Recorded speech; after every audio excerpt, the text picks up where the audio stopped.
Welcome to the We Founders podcast. We are women entrepreneurs, founders, and investors sharing our stories about how we raise funds, invest, and build our businesses from the Western Balkans. I'm your host, Gaia Montelatici, General Partner at Studio X Ventures.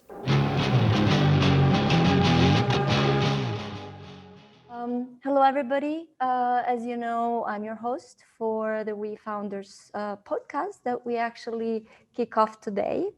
So far, we had online meetups, and now we're moving into also live podcasts. My guest is Marina. Marina, are you there? Ciao. I'm here. Hello. It's a great pleasure to have you. From our first conversations, I was so inspired by you, and I thought it would be amazing to share your story, your big vision with everybody from here. You are a gamer. You are a professional in the gaming industry. You have an amazing vision and a career that you're building. Thank you for being with us. Thank you so much for having me. It's a pleasure. To jump into the heart of things right away, please share with us a little bit of how does it look like for you to work in the gaming industry? Sure. Let me start it off by maybe doing an intro about how I made it here in the first place. I think considering my educational background, which was in languages and linguistics, the kind of trajectory that I took making it to the gaming industry was not maybe as linear as one might think. So I graduated from languages and linguistics at the University of Novi Sad, got my bachelor's and master's degree there. And obviously, I've always been fascinated by the power of language and how it kind of shapes us and into who we are and how we communicate with the world. And naturally, this kind of led me to explore the topics around psychology and psycholinguistics and to understand how the whole connection between the language and mind works. And then on top of that, I've always been very passionate about tech. This is a passion that I shared and still share with my dad. So we geeked out around like emerging tech gadgets when I was little. And basically, when I graduated, I remember thinking, I am cursed. I am never going to find a job where I'm going to be able to kind of merge these three interests and competencies. However, I guess my guardian angel had a good year that year, and I came across this opportunity in Malta to join a recruiting agency specializing in tech and iGaming, headhunting, basically working with tech and iGaming companies on the island. And here I remember the first 3 months in the role, every single day I thought I was dreaming. I couldn't believe that I got to be part of this ecosystem and finding this role that kind of so well and appropriately merged all of my interests. And over there, I got the chance to work with iGaming companies, which was a great opportunity for me to kind of move from being a passionate gamer as a young girl and then as an adult to working with gaming products per se. However, at one point, I realized that the thing that I was really passionate about was seeing people grow after they are hired. So giving people this chance to start a new life in a new role by headhunting them.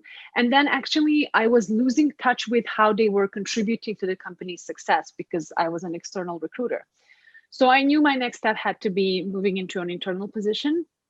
And I wanted to be a part of a stronger tech scene in a way with where the whole startup tech scene was thriving. And that's how I came across, Colibri Games. And they were at that point a company that was only 2.5 years old. They had no recruiting in place. And what they had in mind for me was to start their recruiting function and to hire a team for myself. And at the same time, to build the hiring processes from scratch. This was a very exciting challenge for me, from many different aspects, of course. But one thing that was in particular important for me was the fact that the company, the change, the kind of the drive to change and iterate on things was in the company's DNA. And therefore, there was a lot of room for me to come in and work around the topics of diversity and inclusion in hiring, but on a company level as well, and really start exploring in which way we can create a process that was sort of embracing of everyone and everyone's identities. So to keep this brief, we're gonna go into this a little bit further, but this was kind of my path into the gaming industry from start to end. That's fascinating. When you start to work with startups that are starting up, and you have that ability to create new worlds, new businesses, new realities, right? So what are the games that you play, and who plays them with you? How does that look like? Yeah. So the games that I'm constantly on the hunt for new games. Literally, it's an addiction for sure. And it doesn't help that I work in the industry and I get to kind of justify it by doing market research. But something that I'm testing out the games that Apple Arcade has been pushing through in the past few months, and that's been really fun for me.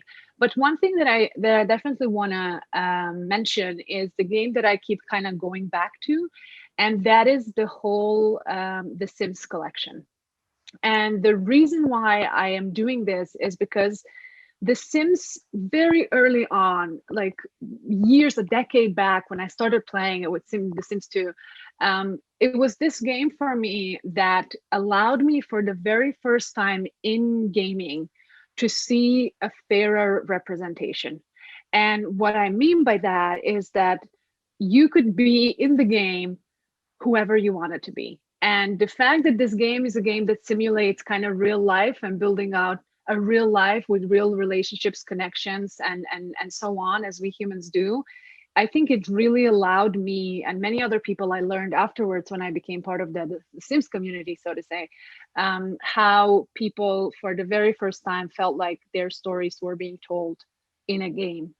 And that never lost its kind of special place for me. But when it comes to the people that do play the games and who plays games out there, I think that the fact of the matter is that gaming as an industry is still heavily male dominated.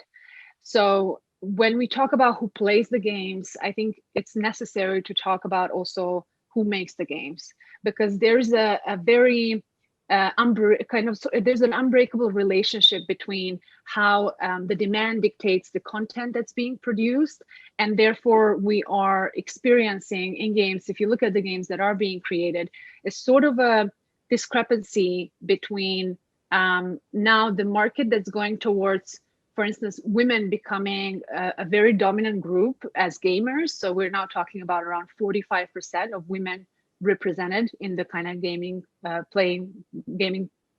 gamers world, so to say.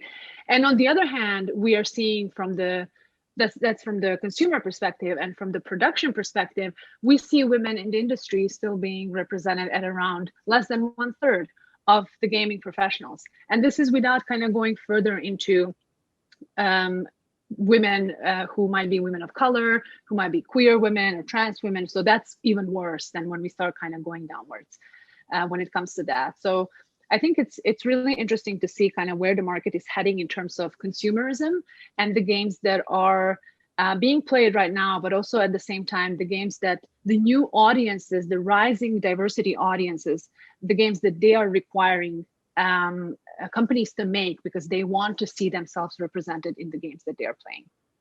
It's super interesting that you're pointing out to actually this disconnect in the economy, because the gaming industry is one of the first ones in the world that's really changing habits, and it's embedded in every aspect of our lives.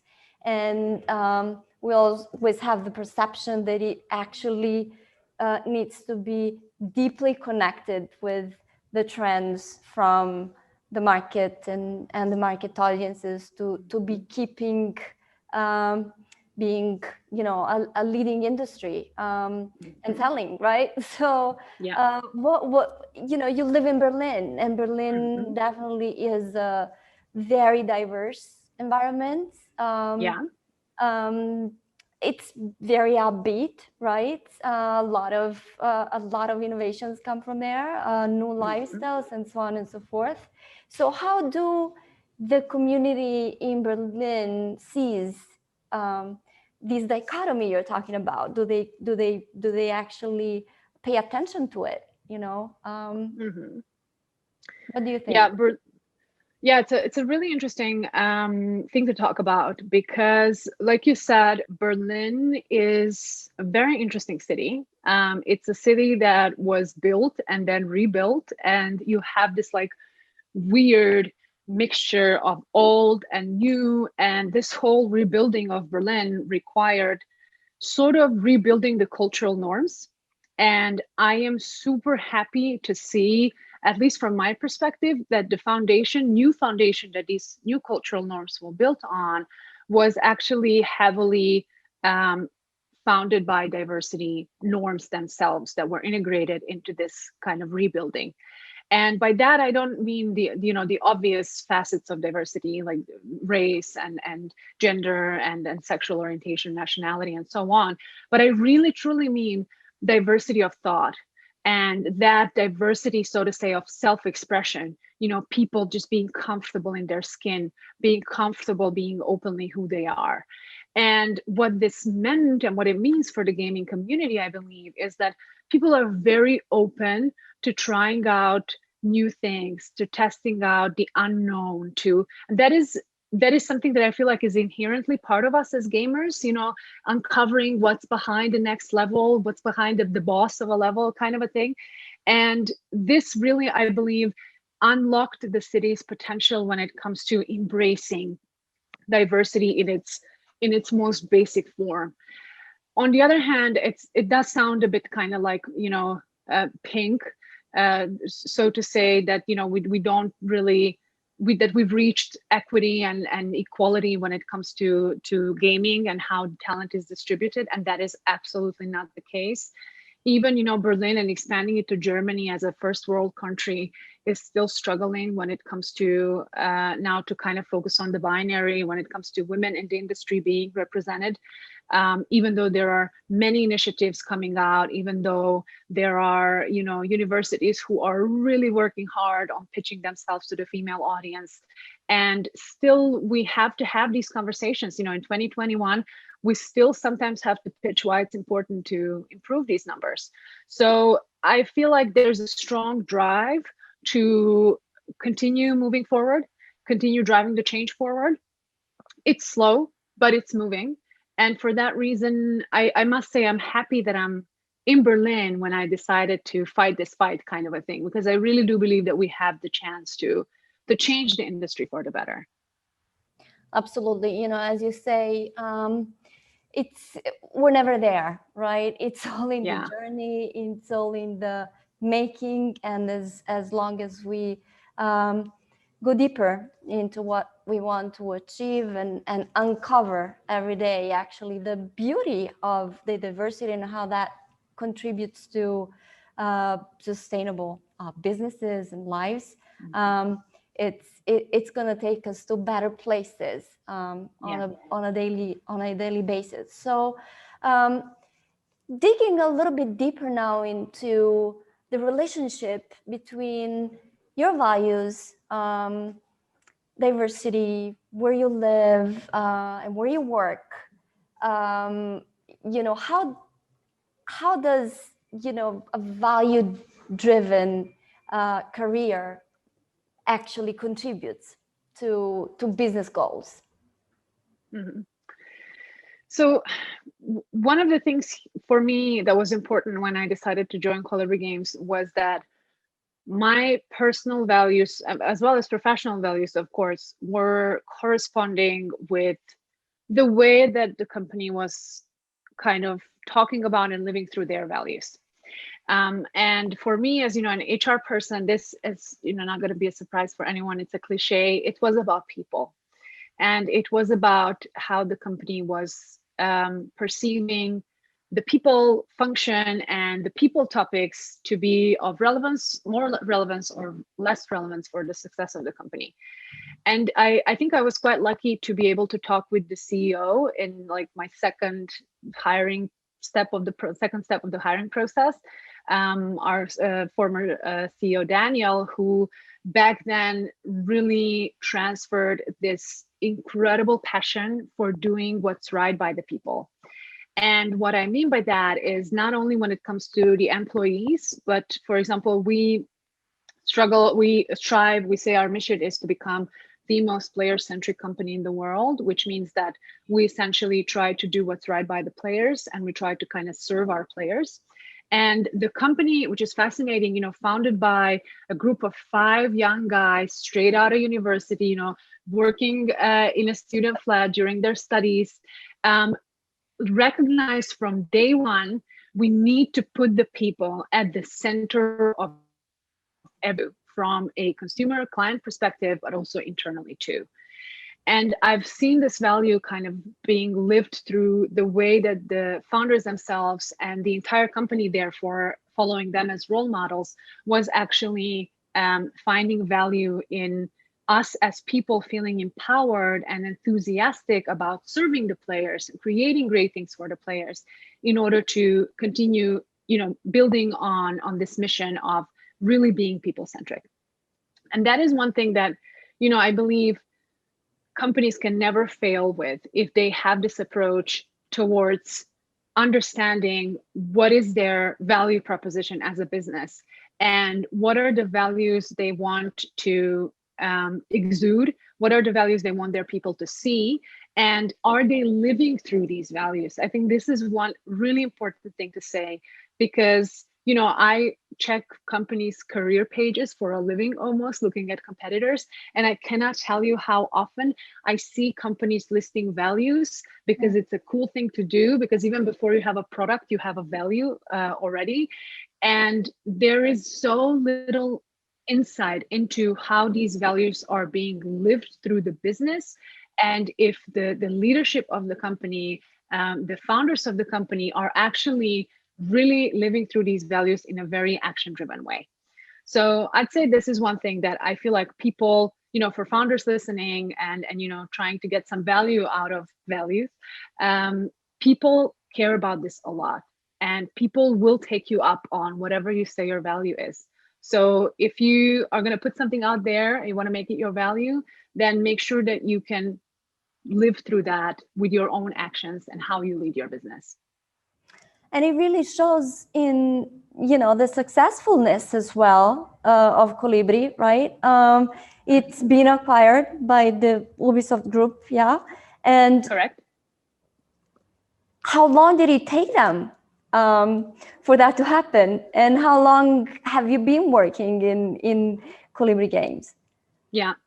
So Colibri Games is Ubisoft's biggest acquisition. And considering that the company was founded right before our 4th birthday, so the company was a bit younger than 4 years when it was acquired, it's really a big success. And I've been with the company from April 2019, so a bit over 2 years. So I was already well into like my 1 year with the company when the acquisition happened. And it has been and it continues to be a very exciting time for us, because Ubisoft is obviously a gaming veteran.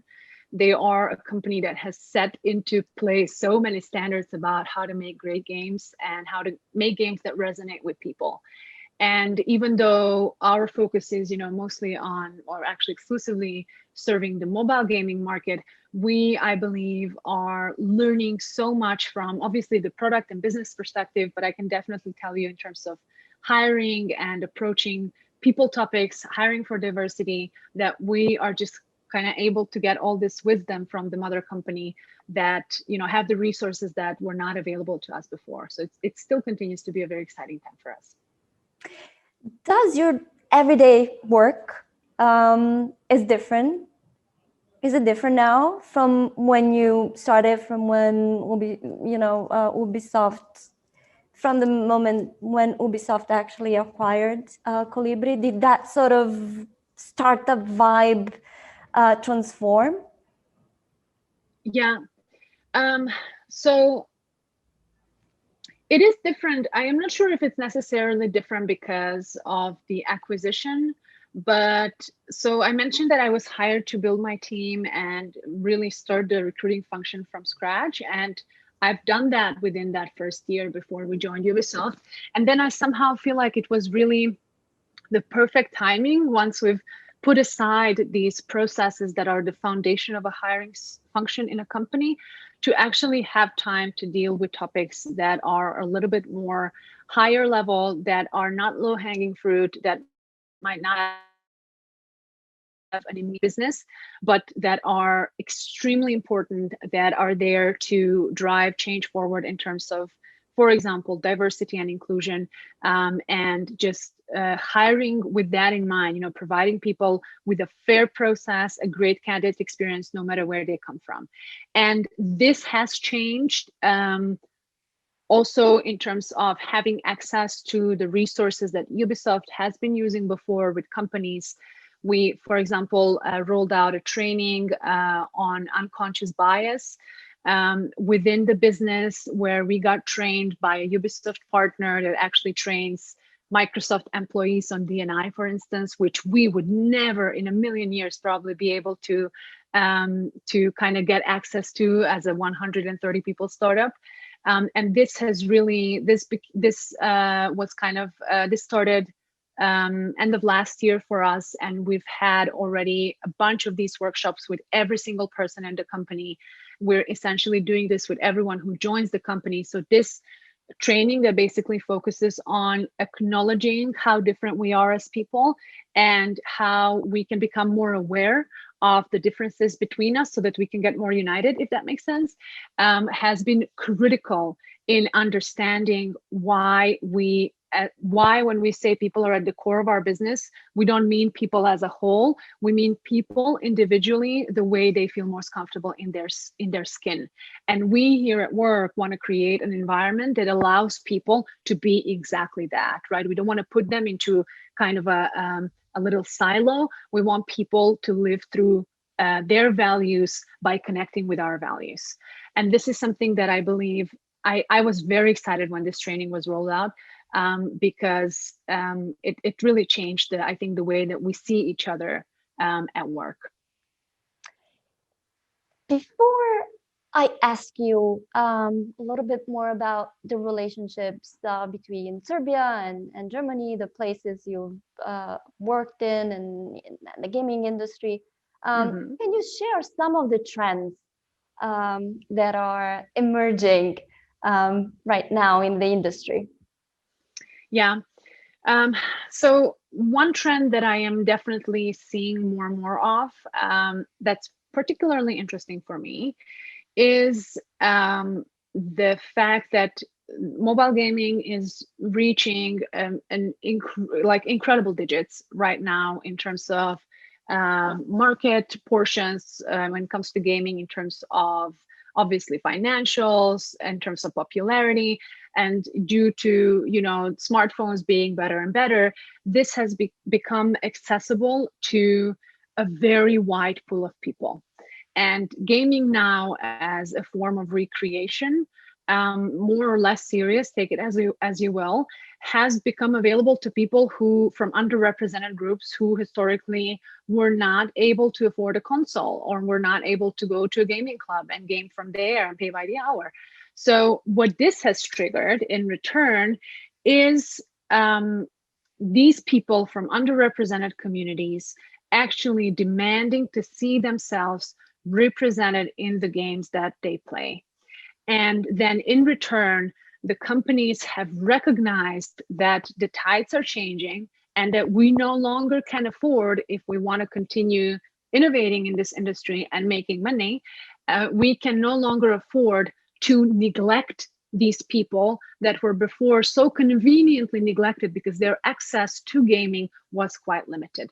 So I see now many young studios, indie studios, independent studios, and bigger companies who are, so to say, becoming more and more brave when it comes to what kind of games they produce and what kind of audience they kind of want to cater for, with products that before would probably be quite risky to put on the market, so to say, in terms of profit.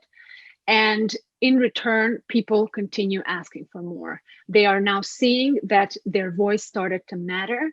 They are seeing that they do have some power over deciding whether they see themselves represented in the content they consume or not. And this goes beyond gaming, right? This goes on to like Netflix and the whole media industry. But essentially, I really believe that one trend we are going to see following this kind of consumerism boom in terms of diversity in gaming, that we're going to start seeing companies who do not start kind of translating this into their D&I initiatives and projects internally, so diversifying their workforce so that they can produce more diverse games. Those companies, I am certain, are going to be left behind. So my advice, I guess, would be for people from the other side of the camera who are listening, thinking about founding their own business or already having something along these lines. If you haven't started thinking about where diversity, inclusion, equity, and belonging fits into your company value proposal, into the foundation of how you run your business, the time to think about it was yesterday. So hop onto the train today, otherwise you're going to be left behind. And I'm saying this with all the love in my heart because I love seeing what's coming, what seems to be coming up in the future. And I really believe it's for the better for everyone, for the entire industry. This is super exciting. I love the trend.